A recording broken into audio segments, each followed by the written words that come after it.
Hey gamers, Brent from ShortPause.com, and I'm joined here with Bender Holt and Ben Boyce, and we're going to talk about the Nintendo E3 press conference, or the digital event. We don't do press conferences with Nintendo. We either do tree houses or digital events or Nintendo Directs. Today was a digital event.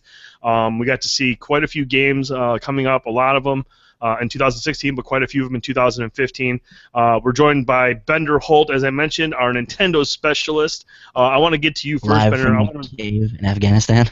Yeah, Bender is audio only right now due to he's underneath a rock, so we're just happy he's able to join us. But Bender, we want to get your thoughts on the overall impression of the Nintendo press conference. First of all, what was your overall grade of it, or your thoughts of it? I mean, do you think they delivered? Do you think it was underwhelming? I mean, what were your thoughts overall before we get into the specifics? What were your overall thoughts on the Nintendo E3 presser? Honestly, I felt it was a little underwhelming. I mean, there were some cool things that were announced. There was some things I got a little excited about, but overall, I mean, I didn't see the things that I really wanted to see from Nintendo this year. So, little disappointing, but still some decent moments. Mm-hmm. And and I think we'll jump into the first game that we saw, and I think this is a game that everyone needed to see, considering Zelda was pushed back, and Boyce and we all agree that Xenoblade Chronicles X is an impressive looking game, but it's not. We don't think it's going to be a system seller type game. It doesn't have quite the cash that Star Fox does. Star Fox is very popular amongst Nintendo fans, and we got to finally see Star Fox Zero, which is launching this holiday 2015. It's not a sequel. It's not a reboot, and it doesn't take place before the first Star Fox. The reason it's called Zero is because the Zero looks like a foxtail, or they can draw it up that way. I'm not going to lie. I mean, I was a big fan of Star Fox on the 64, and I was really looking forward to this game. I'm still looking forward to it, but, man, that reveal trailer, I was not impressed with what I saw. For a game that's supposed to have been in development for a little while, that game looked a little roughed. I mean, you and I were just talking before we did this. It kind of looked like a Nintendo 64 game. Obviously, with some upgrades, but I thought that for the opening trailer for a game that everyone is really hoping they'd get their hands on this year, and they will, I just thought that was really underwhelming. Plus, we don't know what the hell it is. Because, again, it's not a sequel, it's not a reboot. I mean, what was your thoughts on Star Fox? I mean, obviously it's a game you were anticipating too, I'm assuming, correct? Yeah, I thought it looked cool, but I mean, it didn't really wow me. There were some cool things, like I like the whole transformation. You can transform your ship into different forms. I thought that was pretty cool. Mm-hmm. So they're obviously trying some new ideas. The whole two-screen experience, I don't know how well that's going to work. I don't know if that's going to be very intuitive or if that's going to be really frustrating. I mean, it's one of those things. I'm going to have to play it to really understand the appeal. But I like Star Fox, so I still believe that it could be a cool game. It could be really fun, but I just don't know. I guess I'll have to wait until I can get my hands on it. Mm-hmm. And Boyce, I know you were watching. You were doing a live blog with Bender during the stream. What were your thoughts on Star Fox? I mean, you were with me. You were confused about what this game really is, if it's not any of the three things that we thought it might be. Yeah, I had to go on Kotaku and read an article about this game before we got on here, so I could figure out like what was going on with this thing. Because they did a poor job on the stream of explaining like what this game is or what it's about. You know, we saw a lot of Miyamoto talking about his past and how they built the original Star Fox and all that, but we didn't spend a lot of time about what this game actually is. So I had to go on there and read an article about it. They didn't even mention that this game is being co-developed with Platinum.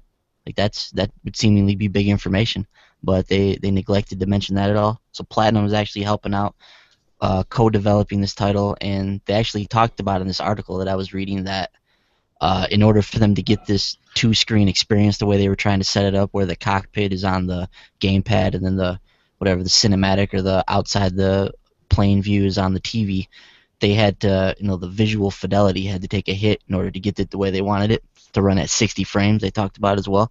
So they've mentioned it's been challenging to try and get the visuals up to par. Obviously, that's still something they'll probably be working on. But as you mentioned, the visuals that we saw were extremely underwhelming in the video that we watched. Yeah, when I saw the game, I was just like, okay, this looks like the Star Fox I saw about 20 years ago. It's basically the one I played on the Super Nintendo. They did some similar stuff on the 64. I really like the Super Nintendo one. That's an all-time classic one. I used to love that game. But they got some of the transforming stuff, which could be cool. But yeah, I'm with you. It was kind of an underwhelming reveal, and like I said, the motion controls. We don't know how those are gonna work. It, they were describing the gun in the game as like a turret, so that the way you turn the Wii U gamepad is which way your gun is firing, and then your ship is flying whatever direction that's flying on the screen. So it sounds confusing. Don't know how it works in practice. We'll have to see. But yeah, it wasn't just a slam dunk reveal for Star Fox for me. Yeah, I mean, I'm still excited for it. Maybe things could change between now and its release, but I mean, it's within 6 months away. So I mean, hopefully Mhm. there are some improvements to the visuals, and hopefully we'll find a little bit more about what the story is behind this game. Because again, Starfighter, this is basically Nintendo's big title outside of Super Mario Maker, which I'm sure is an anticipated title. But again, I don't know if Super Mario Maker can reach the size of audience that a Star Fox can reach out to in terms of like gameplay, action, excitement, story wise. So it'll be interesting to see how that turns out. The next game that we jumped into was The Legend of Zelda Triforce's Hero or Triforce Heroes, a 3DS game. Now I don't know, were we expecting anything Zelda 3DS, and if so, was this what you were expecting, Bender? I definitely wasn't expecting to see any sort of Zelda announcement at all. So I wasn't expecting this game, but it did look cool. I mean, it kind of reminded me of Four Swords Adventures, which was a GameCube game, except for it's only 3 players instead of 4. So it looks cool. I mean, I, I don't know enough about it, I guess, but I thought it looked pretty fun. Yeah, it looks like it's a 3-player cooperative game. It uses some kind of a totem mechanic to solve puzzles. Players can stack kind of on top of one another to Hmm. solve puzzles. Boys, what did you think of Legend of Zelda Triforce Heroes? Are you going to pick up a 3DS for this? No, but that doesn't make it any less cool. I mean, it's like Bender said. The first thing I thought when I saw it was the Four Swords game, the ones that used to be on the Game Boy and that were on the GameCube. So they're kind of cooperative puzzle based games, so they're not quite the same Zelda experience you would get from a single player game. So, but if you have other people to play with, they can be fun games. So it looks fun in that regard, and coming out this fall, so that's cool, I guess. And I guess I've never played that game you guys were talking about, so I'm not really too sure, what the gameplay is like or even what the style genre of game it is. But anything that's good, anything Zelda related has got to be a hit with some fans. So Legend of Zelda Triforce Heroes that comes out this fall, and then it kind of ran into this game that I don't know much about. I had to ask Ben about it, but Hyrule Warriors Legends is also coming out for the Nintendo 3DS. Bender, what can you tell us about this game, Hyrule Warriors, this franchise? Uh, well, this one is basically a direct port of the Wii U Hyrule Warriors game, except for they add some extra characters and different content. I've only played a little bit of Hyrule Warriors on the Wii U, and I thought it was fun, but it's not a Zelda game. I mean, it's a Muso game with Zelda skin. Mhm. Um, but it's fun. It's like one of those like hack and slash, like mindless. You don't really have to think too much while you're playing that game, but it's still kind of fun. So I won't be clamoring to get this on the 3DS, but it is cool that they were able to port it over and make it portable and all that. So Yeah, it looked like a lot of action for a 3DS game. It looked like there's a lot going on. So I mean that looks exciting.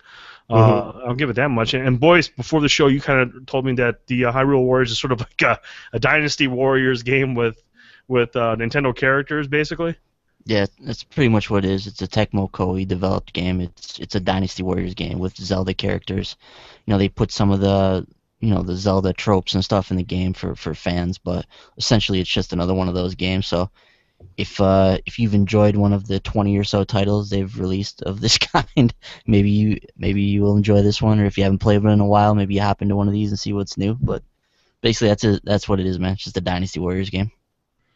Yeah. So like I said, the action, the gameplay looks pretty fun. It looks exciting. I have no experience with this franchise. So, but that is coming out on the 3DS as well.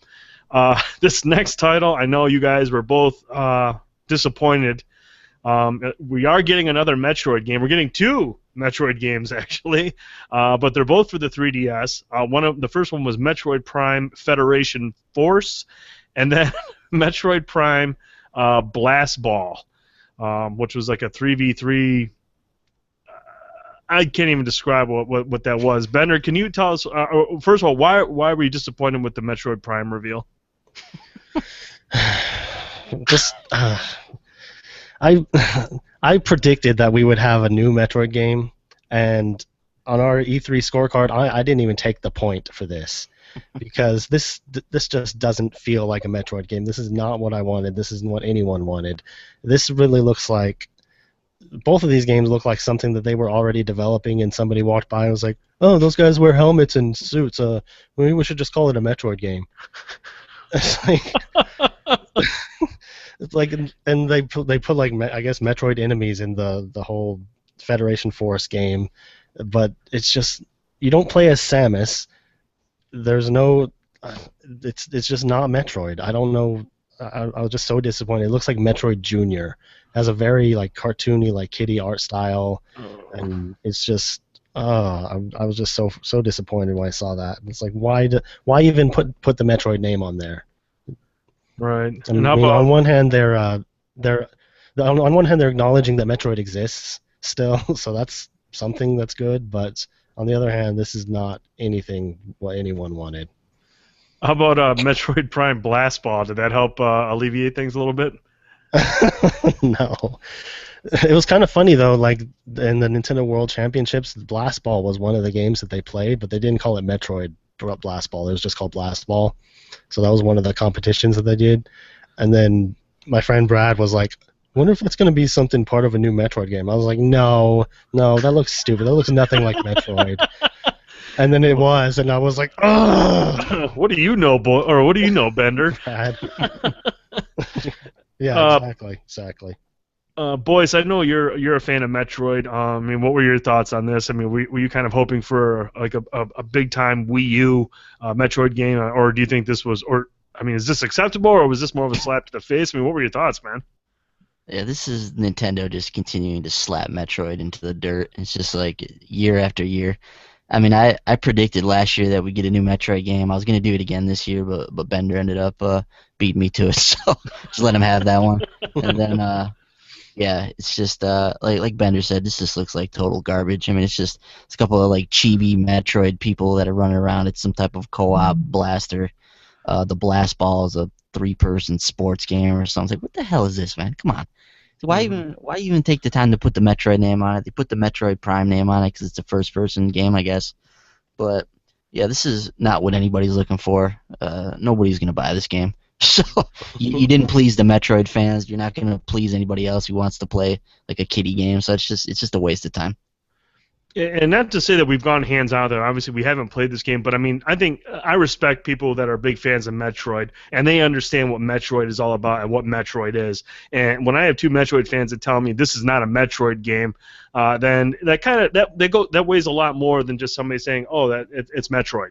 But when I have two people here that love Metroid the way you guys do, even though we haven't played the games, it goes a long way just when you look at a game and say, yes, that's not a Metroid because you guys know what Metroid is. So it's disappointing that we're not getting like a proper Metroid sequel or a Metroid game of some sorts. Instead, we're getting two 3DS games that basically it sounds like not too many people are going to be excited about when it does launch. After that, we got a little bit of a teaser trailer, not a teaser trailer, but we got a short trailer of Fire Emblem Fates.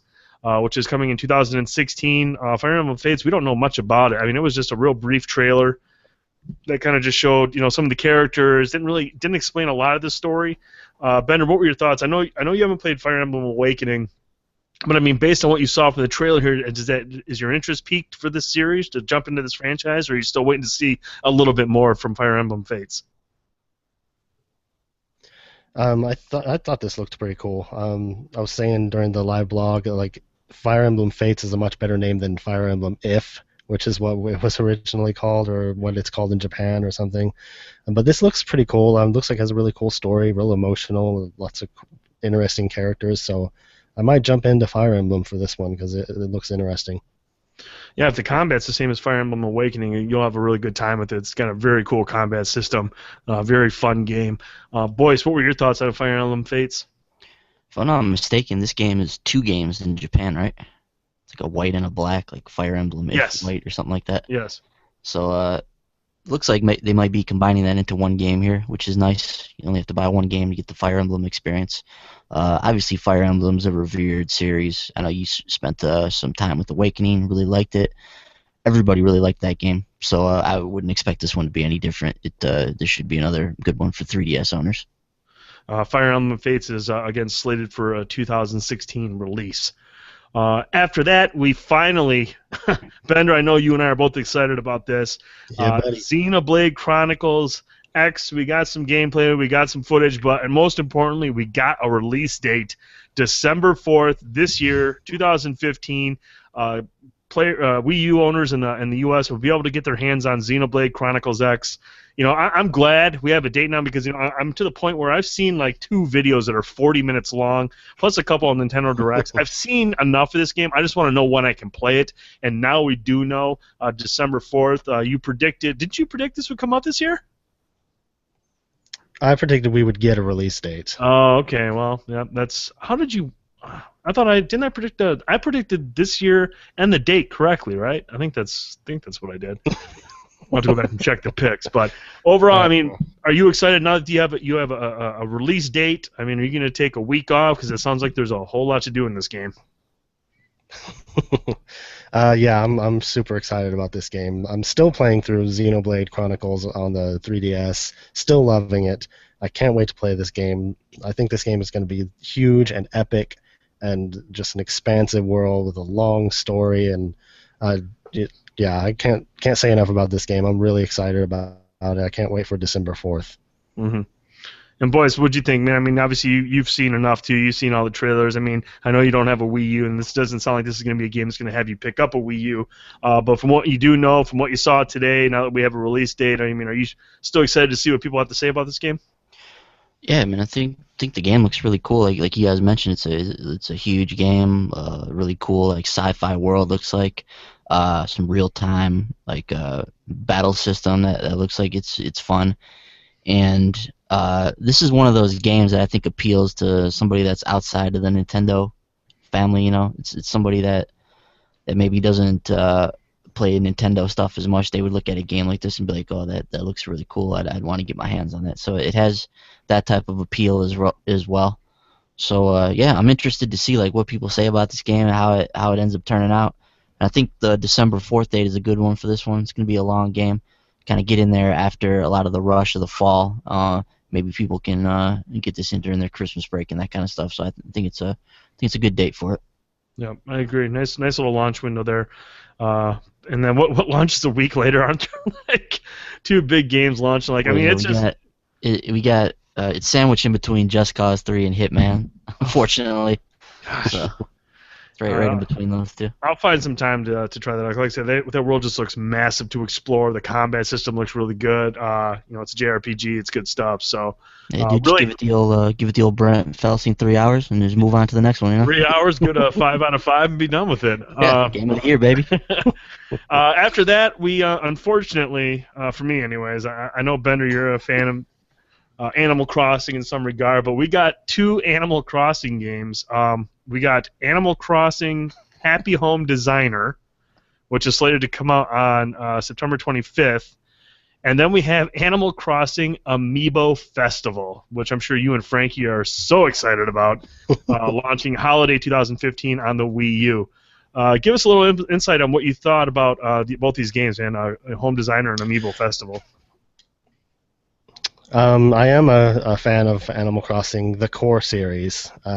Happy Home Designer doesn't really appeal to me because I've said this before, but it takes Animal Crossing and it just waters it down into just one aspect of the game, the designing of homes and stuff, which that's fun to do in the game, but then you have all this other stuff to do in the core series. So that one doesn't really appeal to me. I probably won't even bother with that one. And then this Amiibo game, I mean, it looks like a cutesy version of Mario, even more cutesy version of Mario Party. So I don't know if I'll be super interested in that one. What I am interested in is that KK Slider amiibo. I don't care what it does or what game it goes with. I'm not even if I don't ever play those games. I want that amiibo. I love KK Slider. He's an awesome character, and I want that one. Have you found out what hoops you're gonna have to jump through, or sacrifices you're gonna have to human sacrifices you're gonna have to make to actually get your hands on that one? I don't know yet. I'm kind of worried about that, but if I can possibly get one, I will. Like, you can only reserve one at the Target in somewhere in the middle of San Francisco or something like that. I don't know. It'll be interesting to see how that carries out. But yeah, we've got 2 Animal Crossing games, and then we jumped into a game that I know Boyce is extremely excited about, being a huge fan of Yoshi. We have Yoshi's Woolly World. What can you tell us about Yoshi's Woolly World, Bender? Well, it's a very cool looking like Yoshi game with everything's made of craft and yarn. It's very similar to Kirby's Epic Yarn, but with Yoshi. It looks to be a lot more challenging than Kirby's Epic Yarn was, which is a good thing because I didn't think Kirby's Epic Yarn was very difficult. I thought it was kind of easy. So it looks like it's got a lot of stuff to collect, and you can go back and try to get 100% on everything if you want a real challenge. I think it looks really cool. Again, the Yoshi Yarn amiibo looks awesome. I want one. And then the game looks cool too. I'll definitely play this one. What I was going to ask you about this now, is this like a direct competitor to Unravel? Because I know, isn't Yarny? He's made a yarn, and then you got Yoshi who's made a yarn. This is a direct competition to EA's Unravel. That's an interesting choice by Nintendo. After that, we went into a game that I know Frankie was excited about. This Mario and Luigi Paper Jam coming out in the spring of 2016. Now, I've never played a Mario or Paper Mario game. Is this something, kind of a spin-off of that, or is this a sequel? What is this Paper Jam? Well, this is going to be like a crossover game because, okay, there's been 2 Mario RPG series. There's Paper Mario, and then there's the Mario and Luigi series, where Mario and Luigi are working together and stuff like that. So there's been several versions of each game. So now they're crossing them over. You've got Mario and Luigi from their game, and you've got Paper Mario from his game, and they're working together in this new adventure. So I think it looks really cool. I love both of those series. They're always really fun, really cool, like very hilarious stories in these games, hilarious characters. So I'm really excited about this one. I love these games, so I'm excited to play this one. When you tell me sometimes that you're into Animal Crossing, it makes me wonder if I should really take your advice on any games. But then I hear your excitement about these Mario and Luigi Paper Jam games and these Mario Paper games. I might actually check this one out. From what I saw in the gameplay, it looks pretty interesting. And I know Frankie's a big fan of the Paper Mario series as well, so that's pretty cool. Boys, what were your thoughts on Mario and Luigi Paper Jam? Yeah, man, I'm with you guys. Looks like a really fun game. I haven't played much of the other ones. I remember the old Paper Mario on GameCube and Nintendo 64. I haven't played much after that, but those were fun games, and yeah, so I'd anticipate this one's going to be fun. Like Bender, I know that the Mario and Luigi series is loved pretty much universally, so I'm sure this will be a fun game on the 3DS, definitely. Mm-hmm. And then jumping ahead, we got to see some Mario Tennis Ultra Smash on the Wii U. That is coming this year, holiday 2015. Again, no specific time, but I've never played Mario Tennis, but I've always heard quite a few people say that Mario Tennis is super fun. Boyce, Bender, I know that you mentioned that Mario Tennis is a very fun game. Were you excited to see some Tennis Smash coming to the Wii U? Yeah, the Mario Tennis games are a lot of fun. I think I played all of them. I think the first one was on Nintendo 64, if I'm not mistaken. Yep. And fun fact, that was the debut of Waluigi. That was his first game he was ever in. Oh. But yeah, if you like tennis, I mean, they always have like cool little power-ups that you can get, and like you can do like smash shots and stuff like that. So yeah, I've always gotten into the Mario Tennis games, so this game will probably be pretty fun. Now, can you play? How many people can you play up to with on Mario Tennis? I mean, is that like a cooperative game where you can have 4 people? I'm assuming because you play doubles. Yeah, you can play doubles, so you can play up to 4 people, at least 4 people. I don't know if they have changed that recently, but yeah, that's at least 4 people. Yeah. Should I even bother asking about online, or just no? Don't bring it up because it's Nintendo. Yeah, I wouldn't count on it, but it would be nice. Yeah. We'll see what kind of how you can add your friends, and if you can pick which course you want to play on. And lastly, we closed out strong with a game that a lot of people are excited about. It's like basically the Little Big Planet of Super Mario games, Super Mario Maker, where you can design just about anything using all the assets from just about every single Mario game out there. We finally have a release date, September 11th, 2015. Bender, are you picking this up? I mean, I know there's a lot of people that are excited about this, and I think I've heard you talk before about how you're excited about this game. Yes, I am really excited about this game, and I'm even more excited now since I watched the Nintendo World Championship, because the last round of the Nintendo World Championship was these guys had to play levels that were made by guys from the Treehouse in Super Mario Maker, and it was so awesome. It's so cool to see what people can make. So I'm excited to check this out. Not so much to see what I can do, but to see what other people can do, because I'm usually not very creative when it comes to these sort of things. I'll try to make some levels, but I really want to see what other people can come up with in this Super Mario Maker. I think it's going to be really impressive what people can do with this thing, so I'm excited.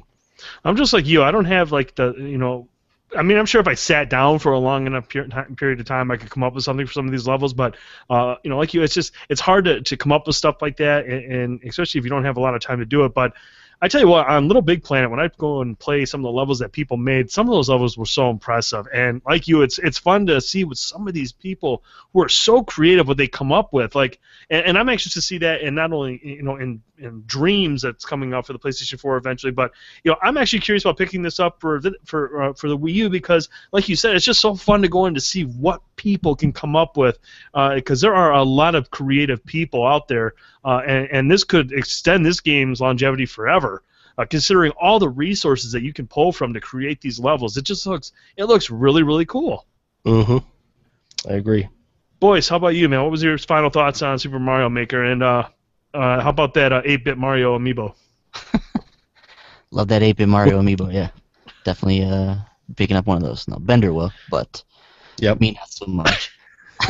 But no, Super Mario Maker looks like an awesome game. The Mario games that a lot of the ones that I've really loved were like the old 16-bit ones, the 8-bit ones. So to see that people can be able to make those kind of levels, to see like Super Mario World Mario in there is always a comforting sight. It's obviously one of the best games of all time. So putting those kind of tools in people's hands is exciting. I think we're gonna get some really cool levels out of it, and it looks like the creation process is very user friendly from what they showed. It looks like it's laid out in this grid-based graph format. It's easy for people to understand how to place things, and looks like it works good with the gamepad, the touchscreen on there, and the stylus, because it's gonna be easy to create things. So I think that's really exciting too. So even some of us that aren't super creative with this kind of stuff, we could still probably make a cool level.